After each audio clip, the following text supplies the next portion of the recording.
We will continue where we left off in chapter 8. We started it on Wednesday, and so I just quickly summarized the things that we've covered.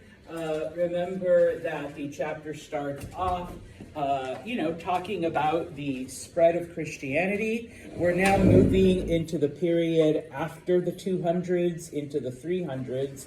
And so, yes, Christianity has spread slowly. It has encountered all kinds of persecution. And, we went through some of the reasons why, all right? But then we get a new emperor named Constantine, who in 312 has a vision before an important battle.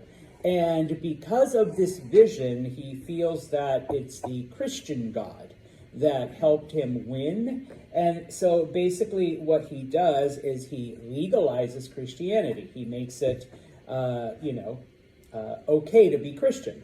So no more persecution. In addition, he becomes a follower of Christianity and becomes involved in various church affairs.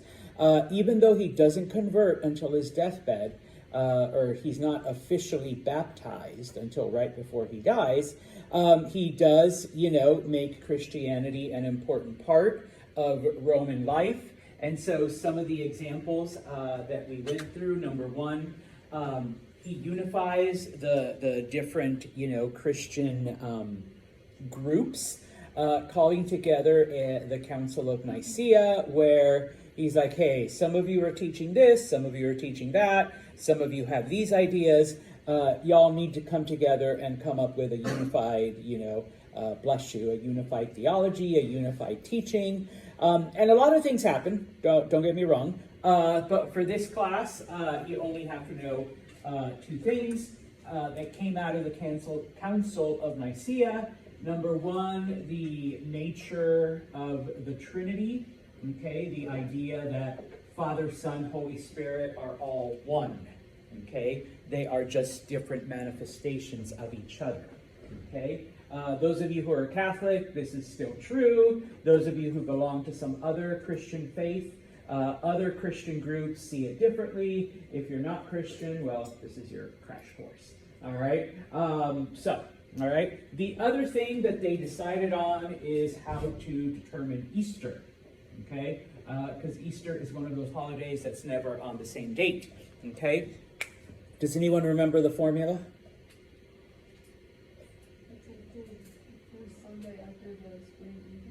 Okay, you got two parts of it right, and there's three parts.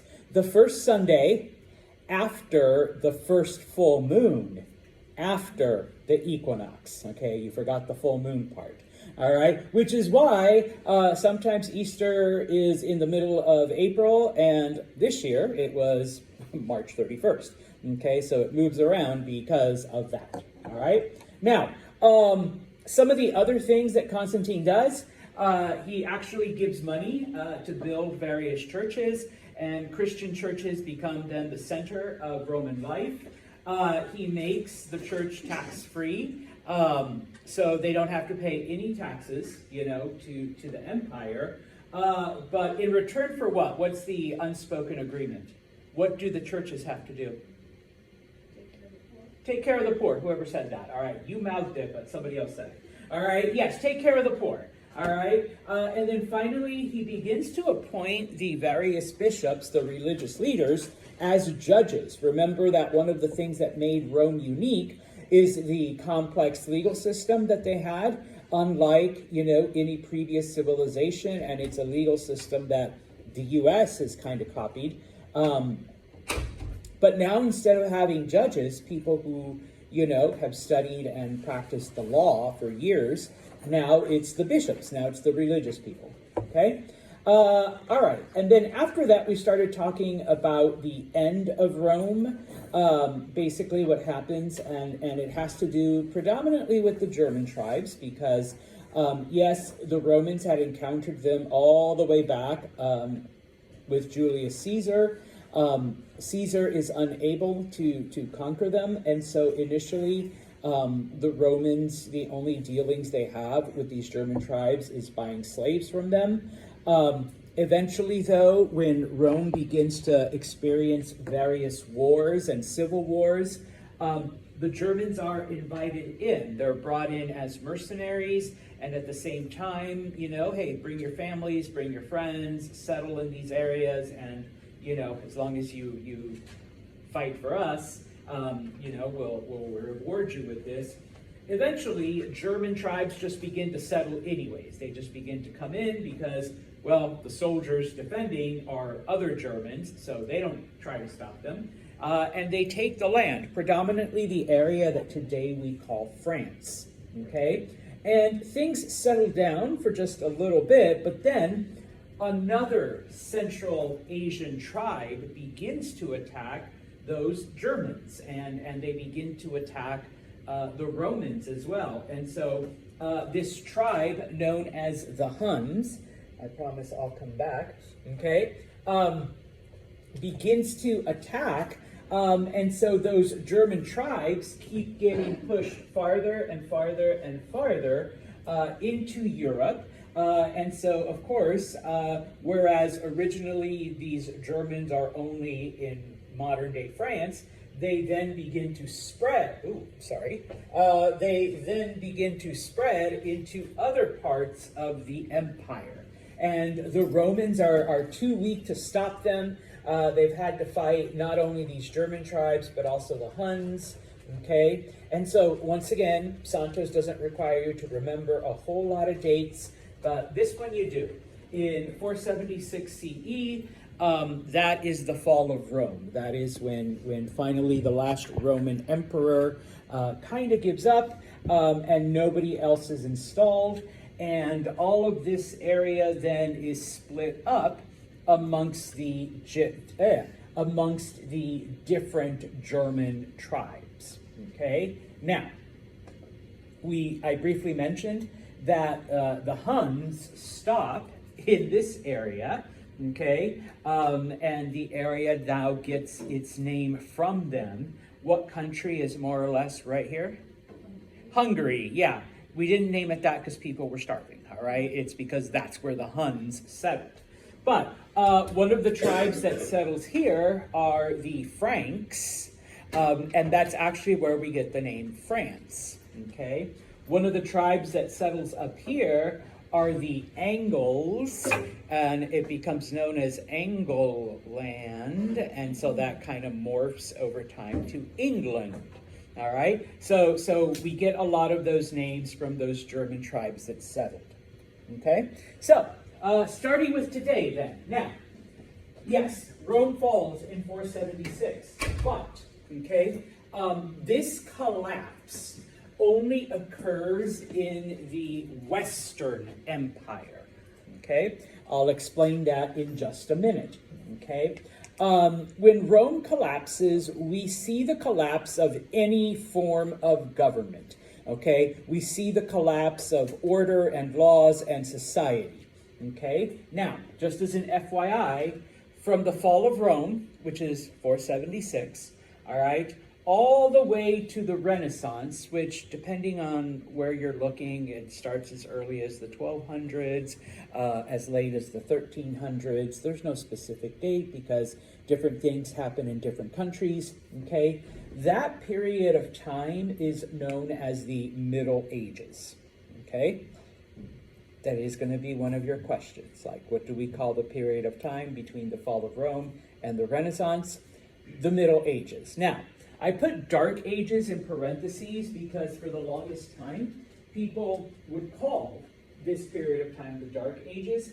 This is something that historians and most books don't like to call it anymore because, like I said, there was a collapse in civilization. There was a collapse of society, laws, knowledge, all of this other stuff. But it only happened in Western Europe, not even in all of Europe. All right, just Western Europe. So it's a very Eurocentric way of looking at things, okay? Because in other parts of the world, this didn't happen, all right? So that's why we try to avoid the phrase Dark Ages. When I was little, I thought, is that because they hadn't invented electricity yet? Well, yeah, they hadn't. So it was dark. All right, I know. 8-year-olds, right? We're stupid. But the reason why is because throughout Western Europe, okay, basically society collapses. And I often tell people, just comparing it to kind of modern times. Now, obviously, I've been teaching for a very long time. And so once upon a time, the show The Walking Dead was pretty popular. Some people still watch it. But I said, just imagine The Walking Dead, but no zombies. All right. And then like 2 or 3 years ago, they made another one called The Last of Us. It's on HBO. If you have Max, watch it. It's really good. There's only 1 season. But the dude that plays the Mandalorian, he's like the head guy. Akella's like, yeah, I saw. Okay, just like that, but also, once again, without the zombies. Where basically you have tribalism, you have little groups that control very specific areas, and that's it. Okay, you live by those rules. So there's no organized government, there's no organized society other than what the local warlord Tory demands from the little area that she controls and the people that listen to her. Okay, and that was it. And so, where once upon a time, Rome had these amazing roads and controlled, most of Europe. Now suddenly people are like, okay, well, what the fuck are all these things here? And what's on the other side of that hill? Nobody really knew, and people were afraid. And if they did go over there, then, Mahalia and her tribe would probably attack you and kill you and take everything because, this is our area. We don't allow strangers in here type of thing. Like I said, just like those shows, but no zombies. All right.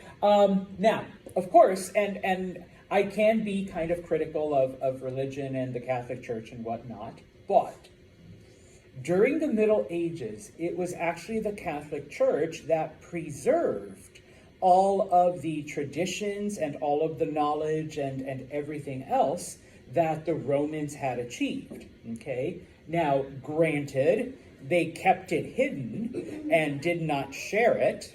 Okay, but they did preserve it so that at some point the knowledge does become public.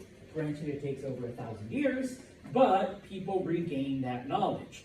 Okay, if you wanted access to it, then you had to become a priest or a monk or ladies, a nun, if you wanted access to that knowledge. And fast forward like 1,000 years. Copernicus, who was the first, one of the first astronomers, and the first person to suggest that the Earth does not sit here and the sun goes around it, he was a monk. He was a Polish monk. All right. And it's like, wait, how does a monk? Well, because that's the only way you would ever have access to all of this knowledge is if you were, part of the church structure. Okay. And of course, Rome is still around, but it's no longer the political capital. It now becomes the spiritual capital so that, other members of Christianity, other members of the Catholic Church then turn to the Bishop of Rome as the ultimate authority. Okay? And because of this, he eventually takes the title Papa, Latin, Spanish, Italian, it means father. Okay, because he is now your father spiritually, or he represents, that stuff. Okay, now, I said the West, okay? In the East, got to take a few steps back, about 150 years, all right? When Rome first began to have some of these issues, the emperor at the time was a man named Diocletian. And what he does is he splits the empire in two, okay?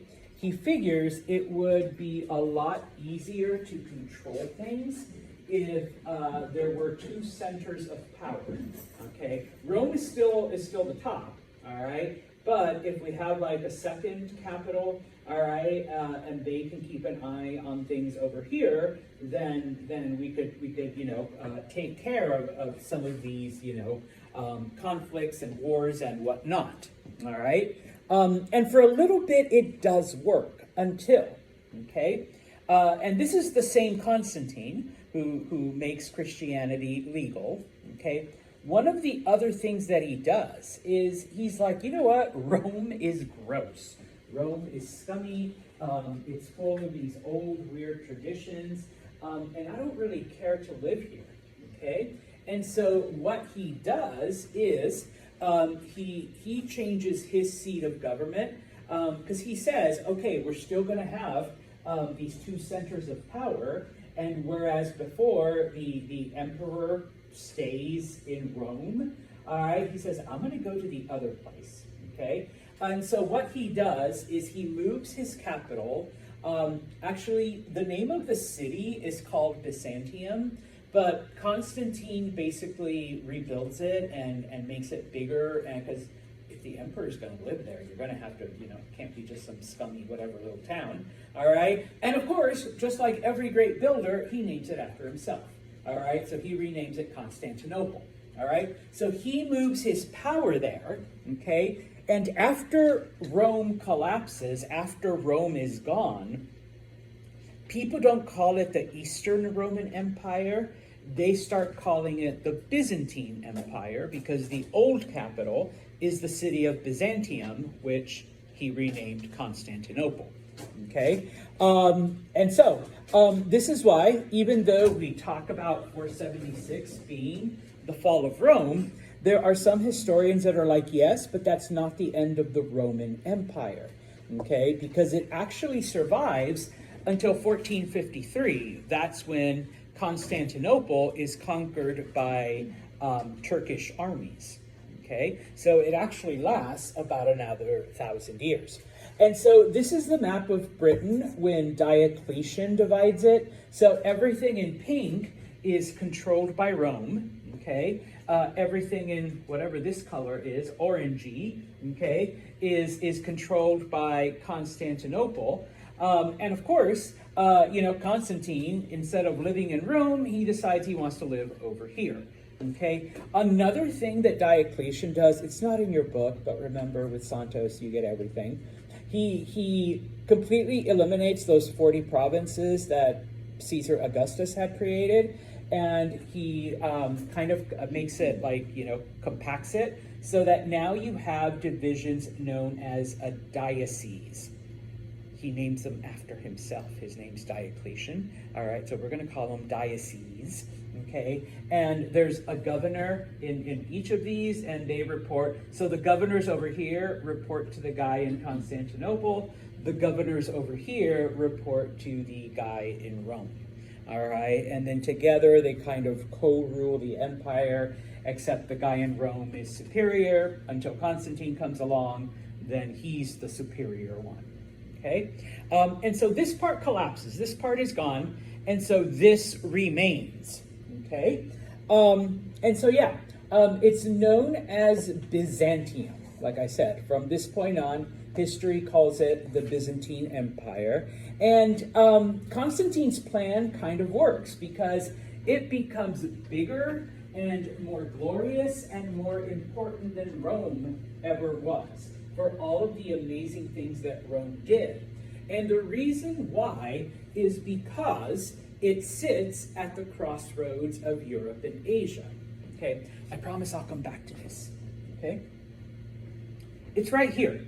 There's a little stretch of water that divides the Black Sea from, and then you come down into here. And so this is where the Silk Road and the Royal Road ends, and this is where, you can keep going into the rest of Europe. So you have people from Asia, you have people from the Middle East, you have people from Egypt and Africa and Europe all meeting in Constantinople.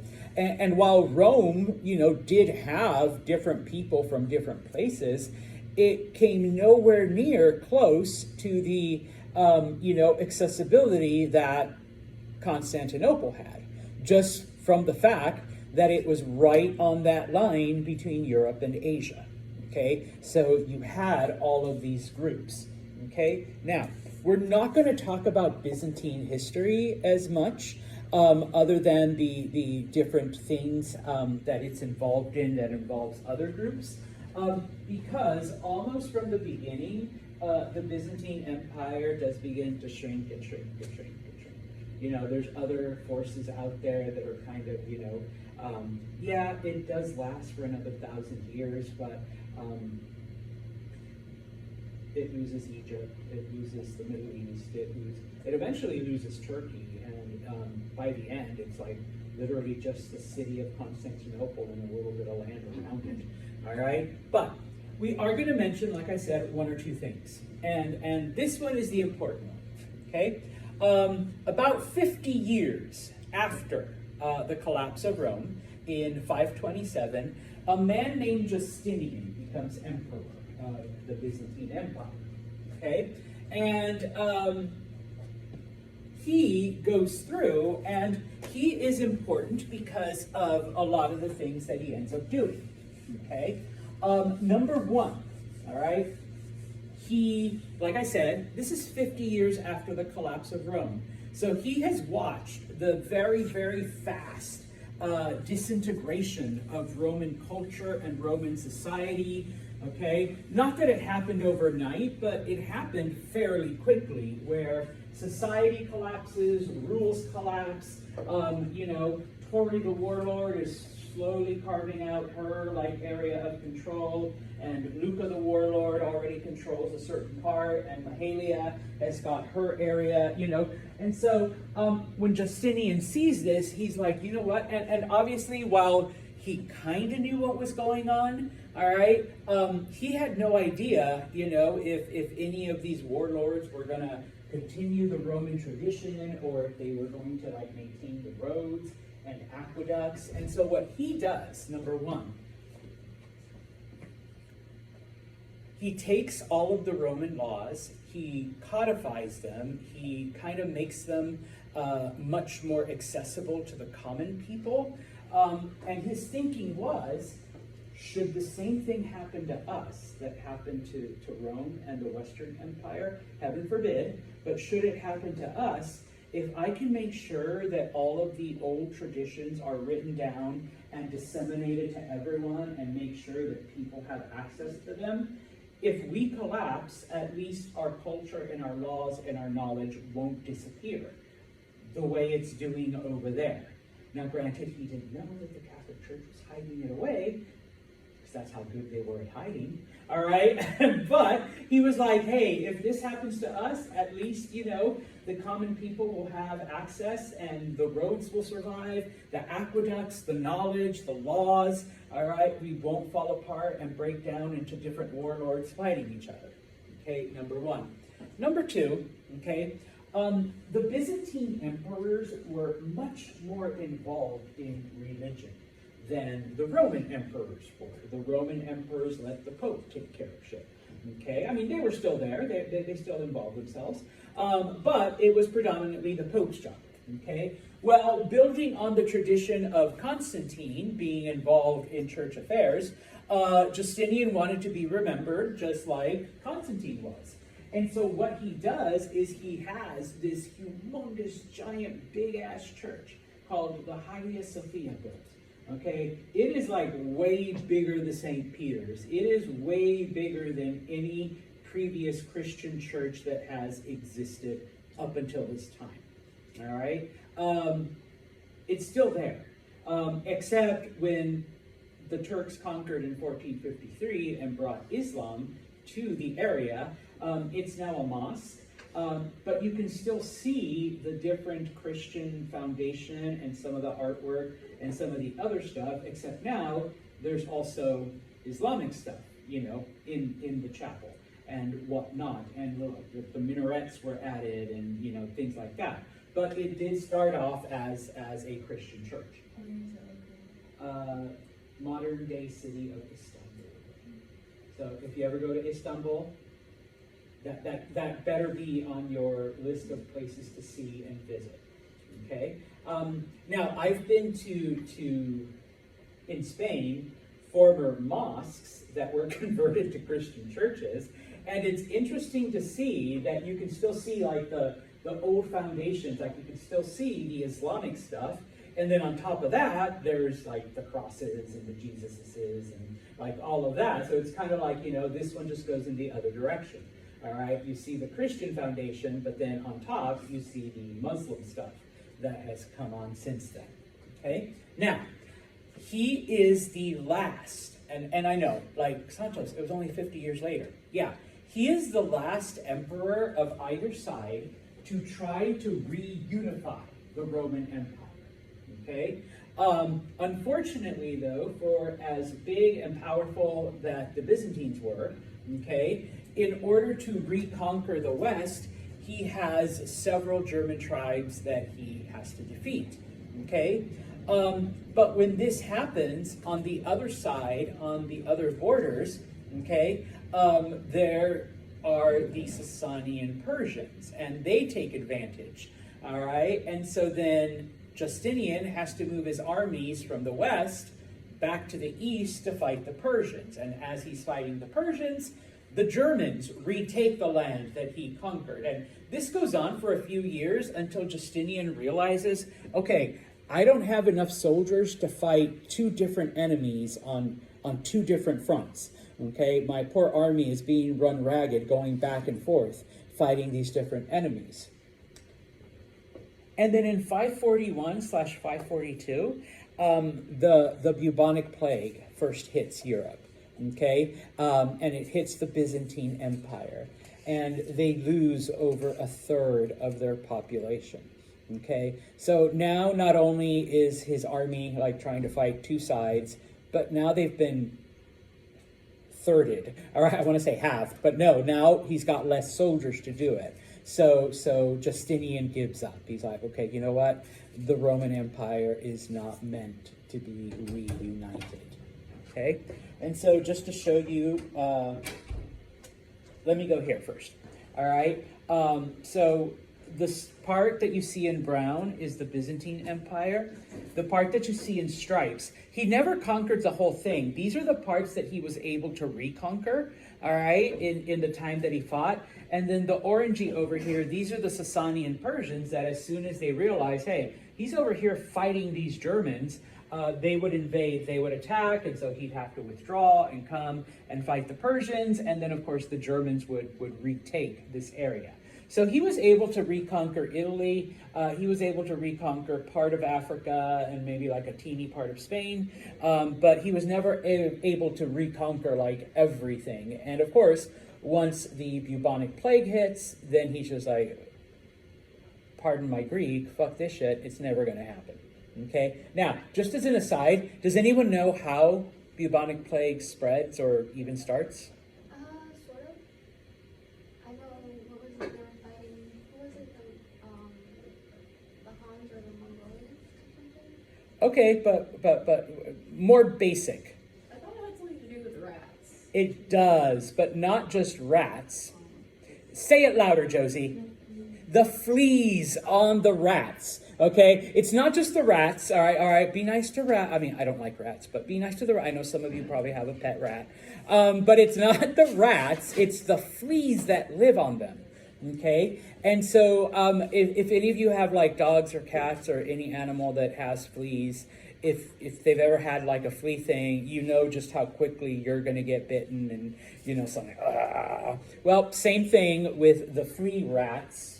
The rat fleas, sorry, I'm thinking in Spanish. The rat fleas. And so, you get bit, you get sick. They called it the Black Death because you get these black pustules, and when they pop, there's all this pus that comes out, and that's how you die from it, okay? So you control the rat population, and that's the thing, is that even though these fleas are biting the rats don't catch it. Humans catch it. Okay, and where do rats congregate? What brings rats? Food, people, garbage, junk. All right, so yeah, obviously it's gonna attack these civilized areas. Okay, these are photos of the Hagia Sophia today. Okay, And so, like I said, it started off as this Christian cathedral. Okay, in 1453, when the Turks took Constantinople, renamed it Istanbul. Okay, they made changes, not so much, so you can still see the Christian, the arches and the old Greek influence and whatnot. But then, of course, they added the domes, they added the minarets, okay? If you look inside, okay, you still have the arches, you still have, all of that stuff that was Roman architecture. Obviously, they removed the crucifixes and all of the other stuff and added different symbols of Islam, okay, to the inside of the church. So, yeah, you can still see it, you can still, start planning your trip to Turkey. You can still go. I would definitely give you extra credit for that. The whole thing. All right. Josie's like, all right, tickets to Istanbul. Checking her phone app right now. All right. No, you're not. Okay. Type of thing. Okay. Now, before we continue, what time? Oh, plenty of time. Okay. I do want to show you, not that, there we go. I do want to show you just a quick video about the Dark Ages, about the Middle Ages, all right, and exactly what society consisted of. As I mentioned, the collapse of pretty much everything. Wave after wave of invasion. Can you hear it, Kella? Goths, Vandals, Franks, Britons, and Saxons flooded in and fought to stake their claim on the remaining land. Rome's once invincible domain shattered into 1,000 pieces, each one held by a military strongman who wanted to collect them all. The glory of Rome was gone forever, and the Dark Ages had begun. The empire wasn't there. There was no longer an emperor, and as a result, the world was a smaller place. The next 7 centuries, spanning from the fall of Rome to the First Crusade, would be an age of widespread violence, illiteracy, disease, and superstition. A time when urban populations throughout the continent declined, and city life withered. The amenities and the technology of life, and indeed the scale of life, just got smaller and worse. The sewage systems stop working so that people can't get rid of their garbage the way they used to before.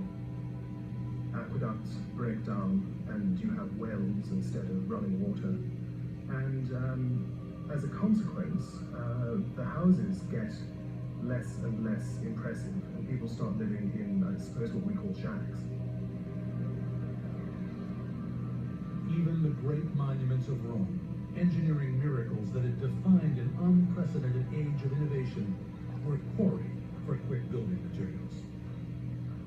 The people who came in afterwards settled next to the Roman ruins, not on top of the Roman ruins, but next to the Roman ruins. They could not sustain the structures that had been there at one time. They took all the stones to make their houses and their own buildings from the Roman ruins. Over time, even the Colosseum, once Rome's grandest showcase of power and prestige, succumbed to the decay of civilization. It became at various intervals a landfill, a shelter for the destitute, and a haven for packs of animals. All the while, its facade was gradually being picked apart by pilfering settlers, who unwittingly left behind a hollow symbol of society's downward spiral. In the early Middle Ages, people would have been confronted with the fact that there was this once glorious civilization that had preceded them, and that they could in fact still see around them. They could see in the road system that the Romans had built. They could see in the aqueducts that were still standing. They could see in the bridges that were still standing in many parts of Europe. And when they looked at those things and they looked at the level of engineering that it took to build them, it must have led them to believe that they had regressed, that life had been better in the past than it was in the present. The flames that had illuminated life in ancient Rome, cutting-edge technology, open trade, ready access to education, employment, and medicine, were extinguished amidst the chaos of the succeeding centuries. But But despite the undeniable downshift in society's progress, debate still rages about whether it's fair to call this era the Dark Ages. Termed So we'll stop right there because they go into how, you know, the Euro centric nature of using a phrase like Dark Ages. Okay. One more thing before we kind of switch gears. And this also isn't really in your textbook. One of the other things that Justinian is renowned for, and why we talk about him, is that I don't want to say unwittingly, but he was kind of a proponent of women's rights. Okay? He married a woman named Theodora, okay? And there's rumors that she was like either a prostitute or a stripper type of thing. But one of the things that Justinian was attracted to and why he married her is because she was very smart. She was very intelligent. And so when he became emperor, he declared her to be empress, okay? And this wasn't just a title, all right? He basically said, we're co-rulers. These are the things that I control, all right? But my wife, Theodora, these are the things that she's in charge of. And so when people would come to him and say, Justinian, we need to talk to you about the economy and trade, he's like, that's her job, all right? That's what she's in charge of. I'm in charge of like war, you know, and trying to reunify and get the, you know, Roman laws written down. You want to talk about money? You want to talk about finances? You got to talk to my wife, because that's her department, okay? And people were like, okay, but what if we disagree? And he's like, well, too fucking bad. She's the empress, all right? So you kind of have to do what she says. And so because of this, Byzantine society, other women, okay, were able to obtain certain rights. And so in the Byzantine Empire, women ran businesses. Women, you know, were in charge of things. If a woman became a widow, she didn't have to remarry so that a man could take care of her properties. She could handle them herself. All right? And like I said, I'm sure this isn't what Justinian meant to happen when he elevated his wife as his equal, you know, as empress. But that's basically the result that happened. And so women in the Byzantine Empire had all kinds of rights, all right, that women in other parts of the world did not because of Justinian, all right? And so we'll move on to the Silk Road, okay? We've briefly talked about this before, and I promise I'll come back, all right? The Silk Road, remember, is these various paths that go through Central Asia from China. When they get to Persia, they follow the Royal Road. And now the end, of course, is the city of Constantinople in Byzantine territory, okay? And so, as we've talked about, all right, this was the main this was the main trading path for hundreds of years, okay? And it was predominantly business, okay? But between the years, bless you, 300 and 600, we begin to see, okay, not just things being shipped back and forth, but now we start seeing missionaries start to travel, okay, along these roads, okay? And so once again, looking back at this map, you do see then where the different kingdoms and it's the next map, where it actually talks about the various religious groups and the areas that they go to. So Christian missionaries begin to travel the road, Jewish missionaries, Zoroastrian, and then later, because Islam becomes a thing in the 600s, you have Muslim missionaries then traveling these roads, okay? Now, just to talk about then some of the kingdoms that existed along the Silk Road, and on the map they're named. Okay, first off were the Sasanians. These are the ones around the 200s. The Romans fought the Parthians, and it was the Parthian emperor that captured Valerian and used him as a footstool and then had him mounted and stuff. Okay. Eventually, a group called the Sasanians conquer the area. They're still Persian. They still keep a lot of the Persian tradition. All right. And of course, one of the main things that they did was, in this case, they do have, a big portion of the Silk Road, specifically the Royal Road, that runs through Asia. And of course, they're the ones that would attack the Byzantines whenever Justinian was off in Europe trying to reconquer land there. It was the threat of the Sasanians. Okay? Now, thing about the Sasanians, number one, they fought on horseback predominantly. Okay? The Romans and the Byzantines still used the old phalanx type of system, okay, where you have, you have stationary soldiers, they have the long spear and the shield, and they march slowly, and they engage other, mobile armadillo type things. Well, now, you not only have soldiers on horseback, so they can quite literally ride circles around the phalanxes, okay, but the Sasanians learn how to shoot arrows on horseback. Now, that's not to say that other armies, including the Romans and the Byzantines, didn't have archers, but they had to stand still and fire their arrows, okay? The Sasanians fired their arrows on horseback. So if you tried to fire back at them, they weren't there anymore, okay? They had moved on, and were able to reload as they were riding. Whereas, Roman or Byzantine archers, they fired, but they were literally still right there. And so you could fire back at them, you could charge them, you could, throw spears at them because they were in the same position, okay?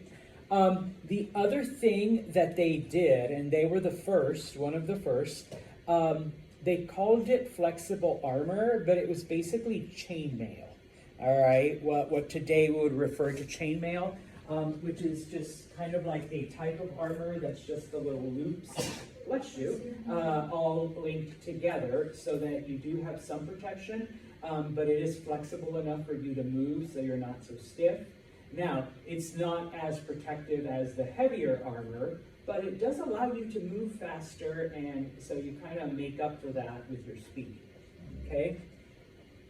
The other thing that they do, and this is huge, okay?